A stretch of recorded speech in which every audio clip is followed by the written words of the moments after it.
You didn't come this far to tiptoe around your calling. But that's what fear does. It convinces you that your hesitation is wisdom, when it's actually self-betrayal in disguise. It tells you you're being careful, reasonable, mature, but you're just procrastinating on your own power. Fear doesn't walk into your life with a warning label. It disguises itself in logic, wraps itself in responsibility, and whispers, "Wait a little longer." But the truth: caution without movement is a lie. It's the suit fear puts on when it wants to look like wisdom. You know what it looks like, the idea you keep sitting on the dream, you keep rehearsing but never releasing the opportunity you keep evaluating, long after the door has already closed. And what have you really gained by waiting? Not clarity, not courage, just more doubt and less momentum. Because fear loves a thinker who never moves. It thrives in delay. It feeds on indecision. And it multiplies in silence, especially when you stay quiet about what you were created to build. You weren't born to be a curator of fears. You were born to be a creator of futures. But you'll never build the life you see in your spirit while obeying the fear that lives in your mind. The greatest tragedies in this world aren't failures. They're the victories that were never pursued. The businesses never started. The books never written. The voice never raised. All buried under a tombstone called caution. But let's get something straight right now. Caution is not the same as calling. Caution says, "Not yet." Calling says, "Even if I'm scared, I'll go anyway." Caution says, "Let me think this through a few more months." Calling says, "I've already wasted too much time second-guessing myself." Caution is the language of delay. Calling is the language of destiny. And until you stop feeding fear and calling it caution, you will keep shrinking in the name of survival, not rising in the name of purpose. Look at history. Every leader we admire had to make one terrifying move. One leap beyond reason. One moment when the voice in their head screamed, "This might not work," and they answered with action anyway. Walt Disney filed bankruptcy before Mickey ever brought him $1. Oprah was told she was unfit for television. Thomas Edison failed over 1,000 times before a bulb lit the world. And every single one of them had 100 logical reasons to walk away. But logic never builds legacies. Faith does. Not faith in a perfect plan, but faith in their decision to show up anyway. That's where everything changes. When you stop negotiating with fear.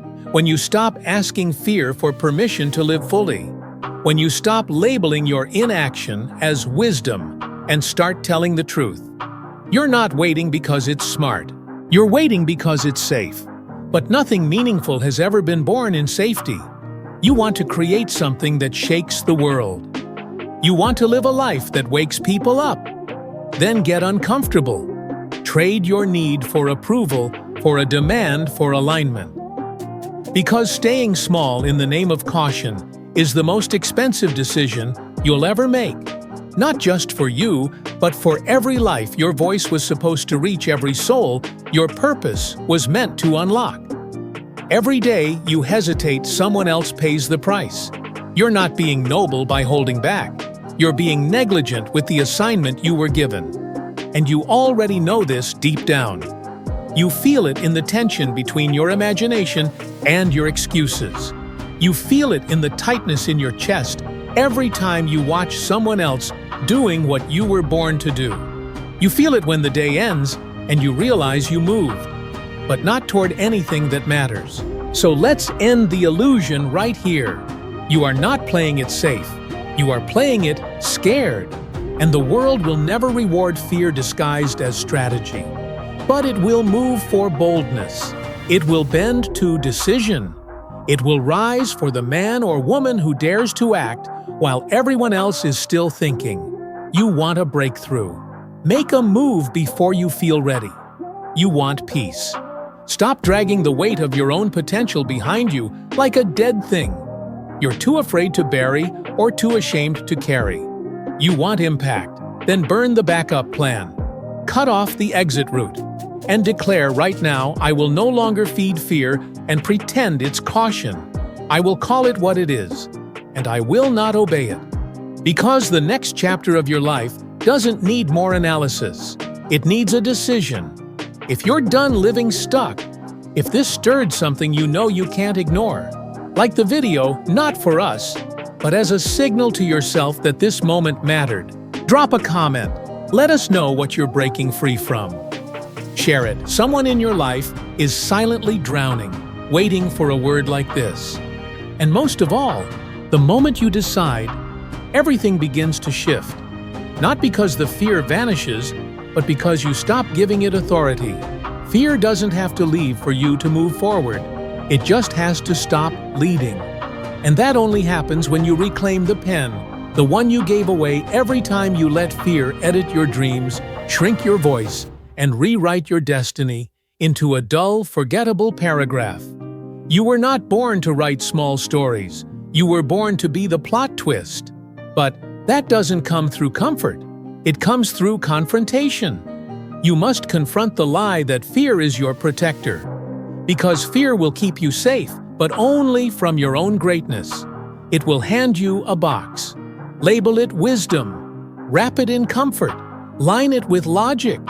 Then ask you to climb inside and lock the lid yourself. And once you're in that box, it doesn't need to chase you anymore. You've become your own warden. This is the silent prison of most people's lives, well decorated, carefully reasoned, and spiritually suffocating.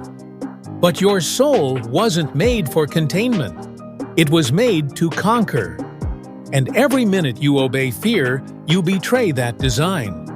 This is why you feel restless. Not because something's wrong, but because something inside you refuses to stay silent. The real you knows what you're capable of. The real you is not timid. The real you has fire in your bones and revolution in your lungs. But you'll never access that version of yourself while feeding the one who flinches, hesitates, and hides behind rational-sounding excuses. Fear says, protect your reputation. Courage says, protect your calling. Fear says, what if you fail? Purpose says, what if you stay stuck? And you know which voice wins. The one you feed. You keep telling yourself you're waiting for clarity. But clarity is a byproduct of commitment. You don't get crystal clear until you get moving. And you can't get momentum if you're still treating your fears like they're facts. So ask yourself, what am I still giving power to that no longer serves my future? What lie have I tolerated so long I've begun to mistake it for truth? Maybe it's the belief that you're not ready. Maybe it's the story that you're too late. Maybe it's the fear that if you really went all in, it might cost you something. You're not willing to lose comfort. Control image people's approval. But ask anyone who's ever built something extraordinary, and they'll tell you the truth. There is always a cost, but nothing is more expensive than the price of your unrealized potential. That debt collects interest in regret, so it's time to choose. You can feed fear and call it caution, or you can feed your faith and call it forward. Forward into the storm, forward into the unknown, forward into the version of you that's been waiting on the other side of obedience.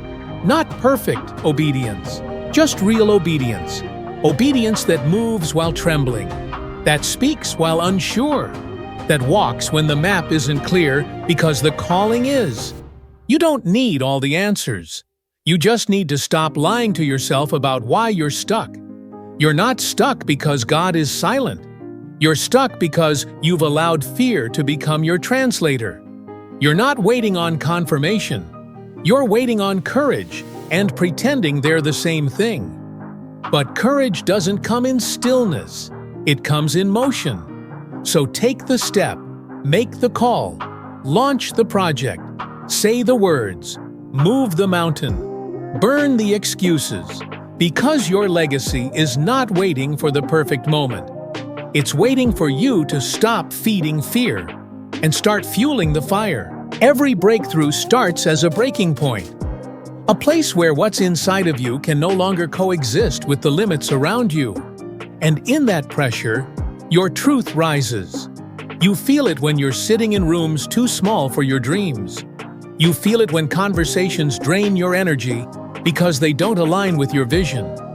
You feel it when the mask you wear for approval starts suffocating the identity you were born to embody.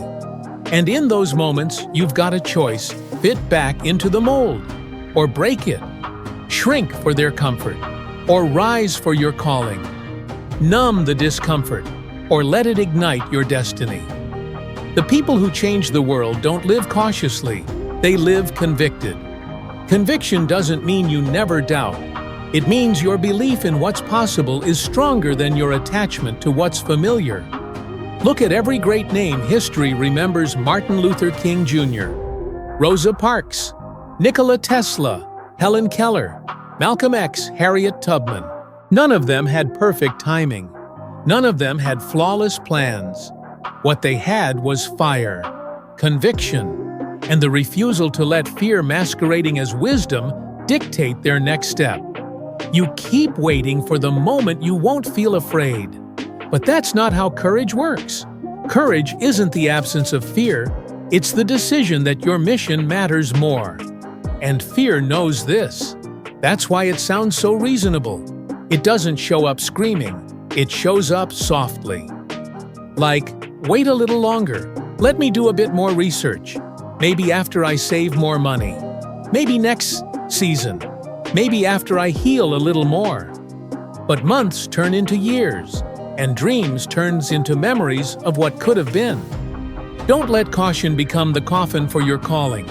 Fear will tell you you're protecting your peace, but what you're really doing is postponing your purpose. And when you postpone purpose long enough, it doesn't just hurt you. It hurts everyone who was waiting on the version of you that never showed up. Every person you were called to impact. Every solution you were born to create. Every legacy you were meant to build. Because when you choose safety over surrender, the ripple effect isn't just personal, it's generational.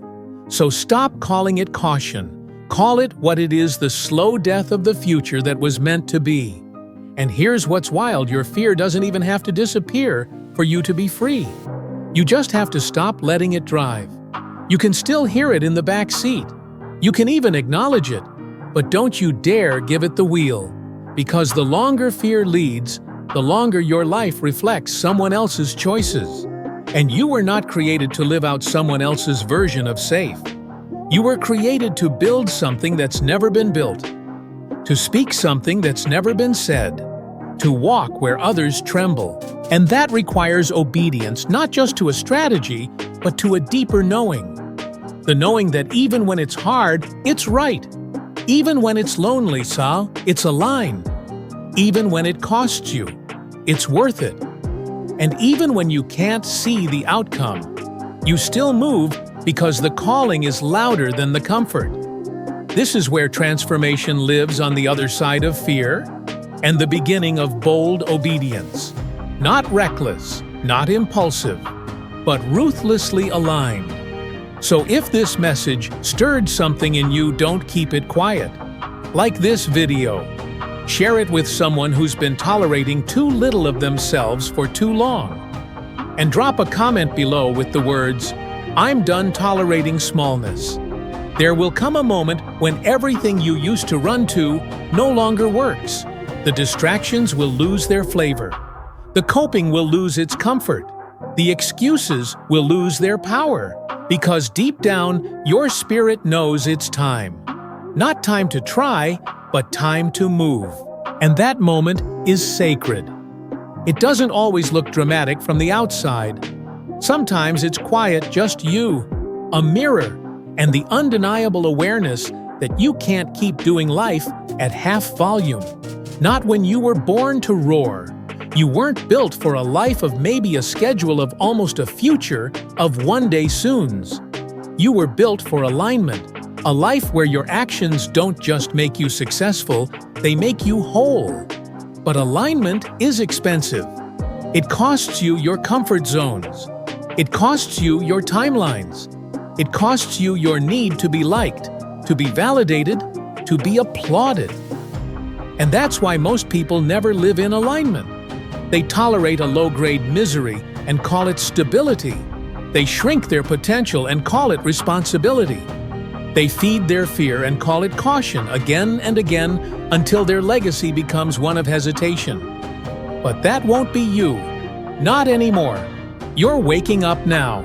You're starting to realize that the very thing you've been calling wisdom was actually fear dressed up in a nicer outfit.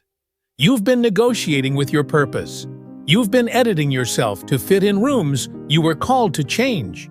But the call on your life won't be silenced. It will haunt you with divine discontent. It will agitate your spirit when you start settling for less. It will keep whispering until you can't ignore it anymore. And when that whisper becomes a roar, don't you dare flinch.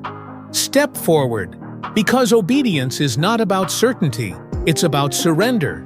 You don't need every answer to take the next step. You just need to move in the direction that convicts you. That's how bridges are built. That's how new futures begin. That's how fear loses its power, not when you feel fearless, but when you walk forward anyway. Stop waiting for permission. Stop needing a guarantee. The path doesn't get revealed before the first step, it gets revealed by it. Ask anyone who's ever built something great. Walt Disney was laughed out of funding meetings. His first cartoon company went bankrupt. Oprah was told she wasn't fit for television. Steve Jobs was fired from his own company before he rebuilt it into an empire. None of them waited until the world applauded. They moved when no one clapped. They moved when no one believed. And they moved when fear told them to sit still. Because movement is the language of faith. Not talk, not intention, not potential. Movement. And the longer you wait for the fear to go away, the longer you delay the miracle on the other side of motion. Let that sink in. The miracle you're praying for is waiting on your momentum. And the moment you stop feeding fears and start feeding faith, everything shifts. There's a reason most people never taste the fullness of their potential. It's not because they lack talent, not because they're too busy, not even because they don't want it. It's because they keep giving fear a seat at the strategy table. They let hesitation write the blueprint. They let what-ifs become roadblocks. They let the ghosts of past failures become prophets of future doom. And so they pause, they pray, they ponder, but they don't move. And the universe doesn't respond to hesitation. It responds to hunger. Not hunger for applause, but hunger for purpose. That quiet, steady fire in your bones that says, I don't know how, but I know I must. That's the kind of fire that moves mountains. But you've got to stop confusing fear with discernment. Fear will always whisper logic in your ear. It'll sound wise. It'll sound responsible. It'll even sound spiritual. But discernment leads you toward alignment. Fear pulls you into avoidance. Discernment brings peace even when it's hard. Fear brings anxiety even when it looks safe. And that's the trap. You've been labeling fear as caution. You've been calling delay divine timing. You've been wrapping disobedience in the language of self-care. But deep down you know this isn't rest. It's retreat. You haven't been waiting. You've been hiding. From the version of you that would terrify your comfort zone. From the identity that would require radical honesty, ruthless discipline, and full-on commitment to the life you say you want. And here's the truth. God won't bless the version of you that you're pretending to be. He won't anoint the mask. He won't multiply the compromise. He won't elevate the diluted, edited, socially acceptable version of your calling. The oil flows where there is obedience. And obedience often looks like risk. The risk of being misunderstood, the risk of failing publicly, the risk of being talked about, judged, mocked, or even worse, ignored. But if you're not willing to be doubted, you're not ready to be legendary. Legends aren't made in comfort zones. They're born in the trenches. They're forged in the fire of rejection and resistance. Because fire doesn't destroy the gold, it reveals it. That's why discomfort isn't a curse, it's confirmation. If it stretches you, it's for you. If it humbles you, it's preparing you. If it breaks you, it's rebuilding you. But only if you move, because clarity doesn't precede motion. It follows it. You won't get all the answers before the step. You won't feel ready before the leap.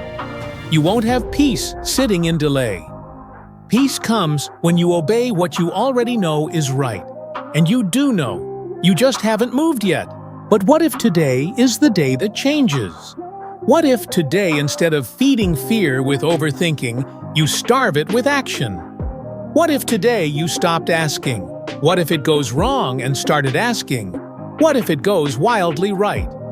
What if the breakthrough is sitting behind that one conversation, that one decision, that one commitment to finally show up as the real, raw, fully alive version of you?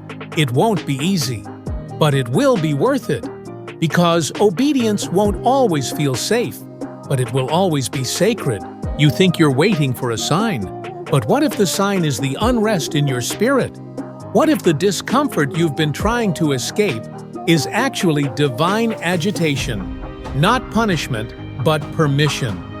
Permission to move, permission to evolve, permission to stop asking for directions from people who've never been where you're going.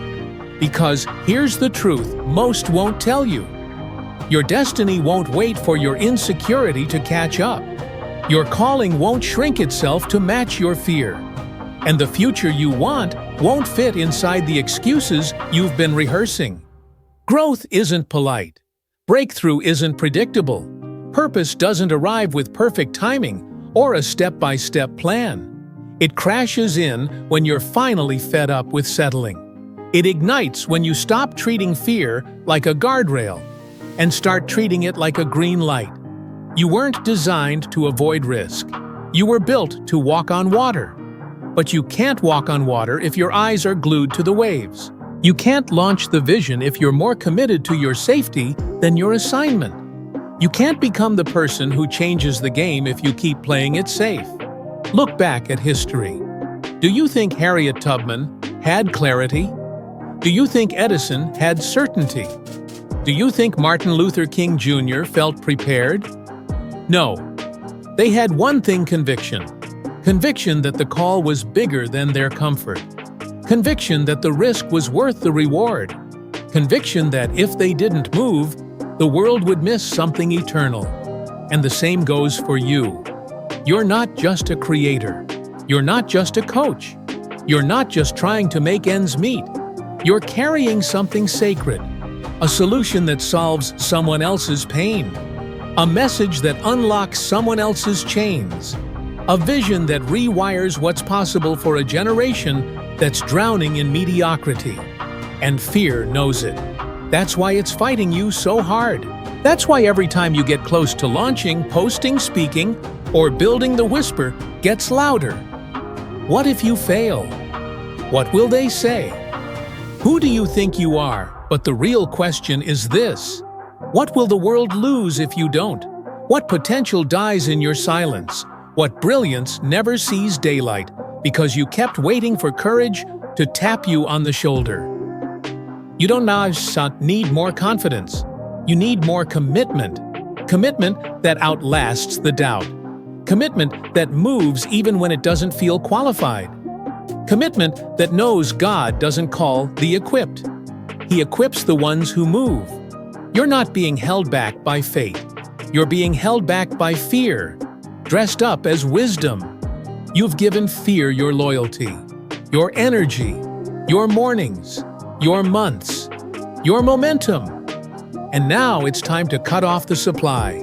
Starve it, replace it, move anyway. Because the next level isn't waiting for your perfection, it's waiting for your decision. Fear does not have to be eliminated, it has to be outvoted. It gets a seat in the car, but it doesn't get the wheel. It can whisper, but it doesn't dictate. It can flash red lights in your mind, but it does not control the gas pedal. You do. Every time you move in spite of fear, you train your nervous system to trust you. You build new patterns, new evidence. You stop building altars to hesitation and start building highways to purpose. Let me be blunt. Hesitation has destroyed more dreams than failure ever could. Because failure is a teacher. Hesitation is a thief. It doesn't just steal your time. It steals your identity. It slowly convinces you that small is safe and big is dangerous. That average is acceptable and greatness is arrogance. That later is responsible when in truth later is a lie. You don't need a sign from the sky. You need to obey the restlessness in your gut. That holy discontent. That sacred dissatisfaction. That unshakable pull that says you were made for more than managing expectations. This isn't about being reckless, it's about being real. Real with yourself. Real with the cost of delay. Real with the damage of living your entire life under your potential. You can pretend all you want that you're playing it smart, but smart has become your shield. You're not protecting yourself, you're preserving your comfort. And what has comfort given you? Maybe a little applause, a few likes, a sense of safety. But has it given you fulfillment? Has it given you impact? Has it given you the kind of life that makes you come alive in your chest? No. Comfort is a slow suffocation with pretty packaging. You can be liked and still be lost. You can be approved of and still be empty. You can be admired by the world and still be haunted at night because you know you haven't started. And deep down, you do know. You know what you're supposed to say. You know what you're supposed to build. You know what you're supposed to walk away from. You know what you're called to step into. And here's the thing, if you don't act on it, someone else will. This world will not wait for you to be ready. It will move on. It will reward the bold. It will respond to the committed. There is a line in the sand right now between those who make excuses and those who make moves. Between those who perform obedience and those who live it. Between those who intellectualize courage and those who embody it. Which side are you on? Because this next season is not for the hesitant. It's for the aligned, the available, the ones who stopped feeding fear with their focus and started feeding faith with their feet. You can say you believe. You can say you're praying. You can say you're waiting on confirmation. But if your actions contradict your words, then your real belief is exposed. And you cannot pray for a destiny that your discipline is too weak to sustain. You cannot ask God for rain if you refuse to dig the well. You cannot ask for influence if you hide your voice. You cannot ask for more when you won't steward what you've already been given. Obedience isn't easy, but neither is regret. And if you don't choose obedience now, you'll spend the rest of your life calling fear by prettier names: caution, timing, wisdom, planning. But no matter what you call it, it will still steal everything God wanted to do through you. And at some point, you will have to stop negotiating with your calling and submit to it. So what are you waiting for? The stage, the certainty, the spotlight, or maybe, just maybe, you're waiting for permission. And if that's what you need here, it is permission granted. Not from me, but from your future. From the version of you on the other side of fear. From the people waiting on what's inside you. From the heaven that put that gift in you in the first place. There is a version of you that has already buried fear. That has stopped coddling doubt like it's an old friend. A version that doesn't just resist fear, but starves it. Because fear grows fat on your attention. It lives on your imagination. It thrives on your silence and your hesitation. But when you choose to act, not talk, not analyze, not rehearse, but act, you choke its oxygen. You send a signal to heaven and earth that says, I will no longer worship my limitations. You don't have to be fearless. You just have to stop feeding the voice that tells you you're not ready. Because let me tell you something, the ones who change the world are rarely the most prepared. They are the most decided. They decided to show up with trembling hands and speak anyway. They decided to walk into rooms where they didn't feel qualified and build anyway. They decided to risk embarrassment, to risk rejection, to risk failure, because the greater risk was regret. Your breakthrough is not going to feel like a magical moment. It's going to feel like discomfort, like resistance, like inconvenience. But on the other side of that resistance is where legacy lives. Not the legacy people clap for, the one your soul remembers. And that legacy will never be built by someone who keeps feeding fear and calling it caution. You are not here to play it safe. You are not here to keep everyone comfortable. You are not here to protect the version of you that never made anyone uncomfortable. You are here to disrupt, to carry something eternal in a temporary world, to move when others pause, to speak when others whisper, to build when others hesitate. And if that costs you your comfort, so be it. If it costs you approval, so be it. If it costs you your former identity, so be it. The calling is worth the cost. The purpose is worth the pain. And the future waiting on you is worth every ounce of fear you have to crucify to get there. So stop calling it caution. Stop calling it strategy. Stop calling it, "I'm just praying about it." You already know what to do. Now do it. Because the world doesn't need another thinker, it needs a mover. And you were built for movement. You were built for obedience. You were built to rise when it's hard, to speak when it shakes, to carry what others drop, to become what others only dream about. And all of that begins when you stop feeding fear. So now the question is no longer, what are you afraid of? The question is, what are you still entertaining? What fear are you still feeding with your time, with your silence, with your waiting? Because fear only survives when you serve it. Fear only wins when you give it room to speak. Fear only reigns when you crown it with your inaction. But you were not made to bow. You were not created to sit at the feet of fear and call it wisdom. You were not built for excuses disguised as strategy. You were built to move mountains, not study them. You were built to part seas, not debate if the water's too deep. You were built to obey when it doesn't make sense, not wait for signs to give you comfort. The miracle is not in the knowing, it's in the moving. And the moment you stop feeding fear, the moment you stop negotiating with insecurity, the moment you stop asking permission to be powerful, everything shifts. Heaven opens, doors move, favor flows, and the anointing that's been hovering over your life finally lands. But it will never fall on who you pretend to be. It will never empower who's still tiptoeing around obedience. So here is your line in the sand. Choose courage over comfort.